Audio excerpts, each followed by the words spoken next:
As Caroline said, my name is Rory. I'm a remote worker for Hotjar, and I've been working remotely for about 3.5 years, Hotjar for 2. Hotjar, just to give you a little bit of context, are a web analytics company based out of Malta, as Caroline said.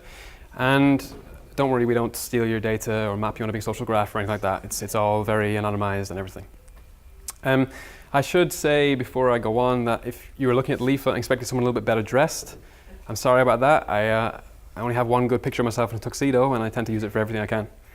One of the sort of cons of remote working that people have mentioned today as well is that it can be a little bit difficult sometimes to kind of create a separation between your work and your not work life. I'm basically Joe from Facebook on John's slides, and I'm one of those millennials who wants all that wellness and stuff in my life. And so it's kind of important to me to be able to create that separation if I can and not be working all the time. So one of the things that helps, I find, with that is to have, you know, even if it's low, a standard of clothes that I wear when I'm working. And then at the end of the day, I can change into my raggedy sweatpants if I want to relax and get a separation. I should note that my first stint of remote working, when I first experienced the zen that John was talking about, was fully in my pajamas pretty much because I'd just broken my leg. And I worked from home for 2 weeks. And I would say that even being like pessimistic about it, I probably got a month's work of work done in 2 weeks. It was amazing. It was what opened my eyes to how good it could be without the distractions and stuff of an office. I did say there was 2 reasons that you don't want to work in your underwear. The second reason is a bit more visceral maybe. I'm not saying this definitely happened, but also not saying it didn't happen. On an interview recently enough, we were interviewing a candidate on video call, as we tend to do, 2 interviewers and 1 candidate. And one of the interviewers got up to get a glass of water. And it was about that time that all 3 people on the call realized that he lives in a very hot place and he'd removed his pants because he wanted to literally chill out a bit. And you know, it was a bit embarrassing for everybody involved. It's not something you want to repeat. So it's just safer to wear clothes. Yeah, so another thing I get asked a lot is it not really lonely being a remote worker? And John talked a little bit about this, and I would say that it definitely can be. But for me, loneliness is kind of what got me to become a remote worker. I was working for an in-office company, like a standard sort of normal sort of job. It was a startup and everything, but as far as work situation, it was in an office, and you know, you had your own desk and that kind of thing. But the company kind of shifted focus a little bit. We started to do more client work. Our CEO got a very prestigious fellowship to Boston, and he started lecturing there in MIT. The CTO kind of started to help out with some other companies and get more involved in different things. So I was in the office on my own quite a lot, which is kind of not much fun. And around the same time, a lot of my friends decided to leave Dublin for whatever reason. I was in Dublin for basically 8 years at this point. And it was kind of like a load of buses all coming at once, except the buses were actually leaving and they were going really far away. You won't see them again for a long time. So I decided that what I would do is think about it from a different perspective. Like if I'm going to be lonely somewhere, I don't want it to be somewhere where I've lived for 8 years. And it's kind of, there's something sadder about being not friendless, but having less good friends in a place you've been for a long time than going somewhere where it makes sense to be lonely. So I went to Gran Canaria. I know you're thinking this looks really nice, but you've got to remember that for someone with my hair color and skin pigmentation, this is basically what hell looks like. Artist impression of me on the beach there, shielding myself from the sun. But yeah, this was actually a brilliant thing for me. It was my first proper 6-month, I was remote. The lads were good enough to let me go. They were obviously kind of remote themselves at the point, so it made sense. And it worked out really nicely. I learned Spanish, I met lots of nice people, and enjoyed a different way of life for a while. I didn't actually do as much surfing as I thought I would do because my first time out I nearly drowned. But apart from that, it was pretty good. The thing is though, if you're working for a company that isn't set up to be remote and haven't had the kind of training that Tracy's talking about, you kind of find that, yeah, remote work can be isolating. You end up in a situation where, for me at that time, I would be sitting in the office from 9 in the morning until 9 in the evening in the co-working space I was working in. And I'd be just waiting for an email to come in because I wanted to be really, really clear about the fact that I wasn't just here having the crack. I was an engaged employee, I was working hard, I was there and available all the time. Don't worry, I'm not just surfing all the time. And that was actually quite an anxious situation. The lads were obviously off doing different things. Their focus was elsewhere, so they weren't feeling it the same way I was. And it was a big learning for me on the things that sort of can make remote work not work well. I'd also say that from another point of view, from a personal point of view, even when you work for someone like Hotjar or Shopify or someone that's set up for this, and they very much are. Like, I have video calls all the time. We're always in instant messaging, sending jokes. I mean, John was saying to me offline, and he said in the talk as well, he knows some people he works with remotely much better than he knows people in real life. In some cases, real life, it's all real life, but you know what I mean. Yeah, so I find the same thing. Like, it's really great. It's like a normal job. You see people all the time, but it is important, I think, to kind of have offline hobbies that involve social encounters. You know, like, pick up a sport of some kind, make plans with your friends and actually stick to them. You know, latch on to those incidental social encounters in like supermarket checkout lines and that kind of thing. Maybe get into heavy drinking. No, I'm joking. But it's important to kind of seek out the social stuff, because you can find that your social skills kind of slip. You get really, really bad at small talk and that kind of thing. You walk up to someone, or they walk up to you, and they kind of expect a certain back and forth, and you're not able to provide it.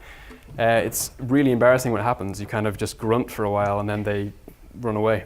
And along those lines, something else I found about remote work is that you can miss certain cues that you get for free in an office.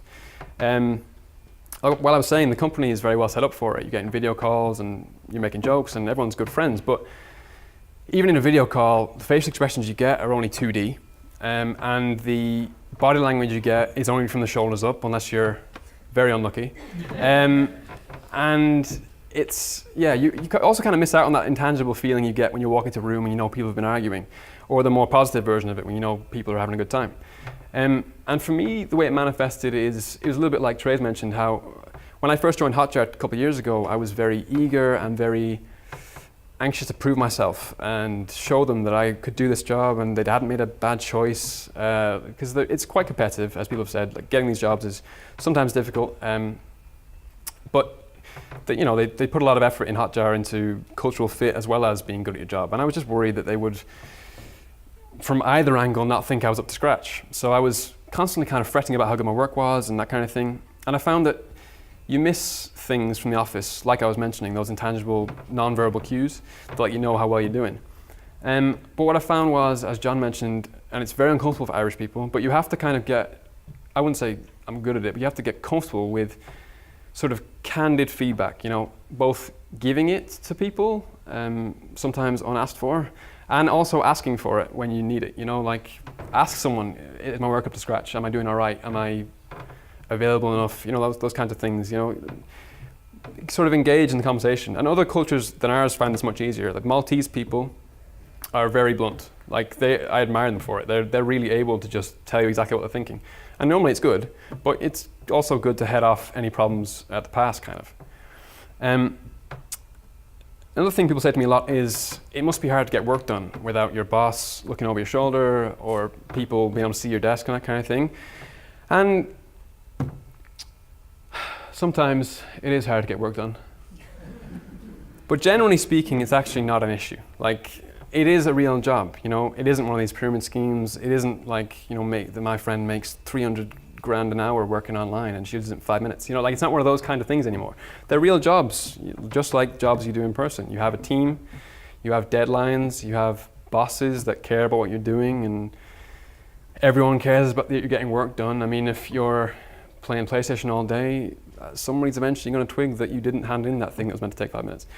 It's a real job. So that's actually not the bigger problem. As I alluded to earlier on, I think a bigger problem with remote working, it depends a little bit on your personality, but I think most of my colleagues would agree. The bigger problem is, like I said, that separation between working and not working. It can be hard to switch off because in most cases, your laptop is effectively your entire desk now.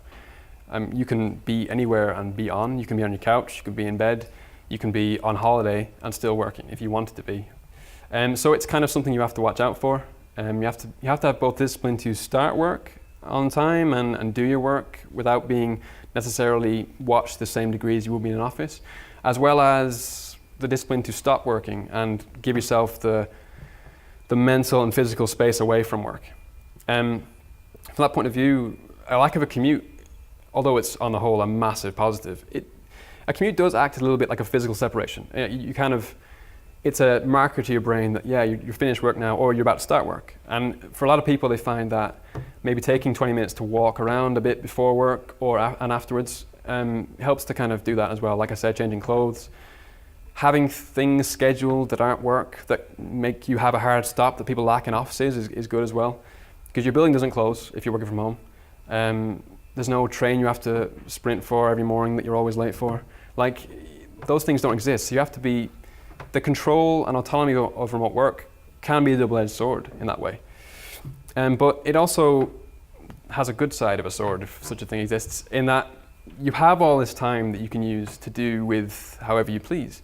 And in some cases, I'm not saying like you shouldn't work hard. In some cases, you will have to work hard and do overtime like in any other job. But for the most part, you're saving, let's say, an hour or 2 hours a day not commuting.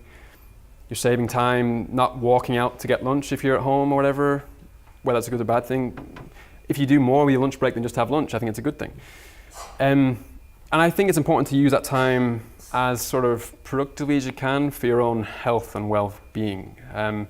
Something that you kind of miss out on a little bit when you're not doing a normal in-office job is sort of incidental exercise. Like, you don't tend to, like I said, sprint for that train in the morning or walk down somewhere to get lunch necessarily. You kind of, my Fitbit steps went through the floor. Like, you just don't get as much walking around because your desk is just there. You're 10 steps away from your living room. You know, it's kind of, you miss out on that stuff. So it's important to try and use the free time to look after yourself. And that's one of the things that I think makes remote work good for employers. You don't have to provide a gym on site because people have the time to go to the gym whenever they want, kind of. It makes for a really sort of a very controlled life. You have the power to live however you want. Another area where your control comes in is, I think this is probably the most underrated perk of remote work. You have total control over where you work and how the office space is set up. If you want to, you can work from coffee shops or from co-working spaces like the Junction we have here in town, which are great. Like, you meet great people that way, you get that social time in, and you learn about businesses that you didn't know were things before. Like, I met a guy in Gran Canaria who all he did was subtitles for yoga videos. And that was his whole business, and he was making good money doing it. Like, it was, you kind of, your mind gets opened a little bit to these things. And then if you work from home as well as that, or instead of that, you have total autonomy to do with your workspace what you want. Like, if you want to have a standing desk and a lot of plants and a big monitor, and you want the light to hit your desk just that way, so you position it around the window. And, I'm not saying that I recommend this from personal experience, but, if you want to blast 90s R&B and sing along to it and dance around while you're writing code at 3 p.m, it's a really good way to work. It's really fun. It's something you can't do in an office, and it's just taking advantage, again, of that freedom. And freedom really is the central theme, I think, of being a remote worker. You have freedom with time, with your space, with your well-being. Like, if you look after yourself, and no doubt in my mind, it's a better way to go. I wouldn't go back to in-office work. It's allowed me to move around as my girlfriend's gone through different things. Like, she did masters down in Limerick last year, and I could go with her, no problem. Otherwise, I would have been in Dublin and she would have been in Limerick, and that would have sucked. So it was the choice between a remote relationship or a remote job. The remote job's going to win every time, especially when it doesn't come really with downsides. I know I've weighed this a little bit towards the downsides, but I think the pros almost speak for themselves from our employee's point of view. And as Irish people, we're actually really well situated to embrace this. We're well educated, we're seen as good crack, which helps. It's not a small benefit. Like, people think we're friendly and we can talk to people and that kind of thing, and that's a big deal for employers. We're also, unlike some of our closest neighbours, still in the EU, which helps, it makes us more easy to employ. And I think it's a perfect time to get into it. It's still early enough that it's brand new. People aren't going to know what you're talking about all the time. Your parents might think that when your company invites you to go to a Maltese meetup, you're going to end up in a bathtub with your kidneys removed. And that maybe happens in 1% of cases. I'm not saying it definitely doesn't. Don't sue me if it does. But I doubt it, is what I'm saying. I had one last slide saying for questions, but I think we're doing that later on. So if anyone wants to ask me anything like offline, catch me afterwards, or email me at that address. And yeah, Thank you for your time.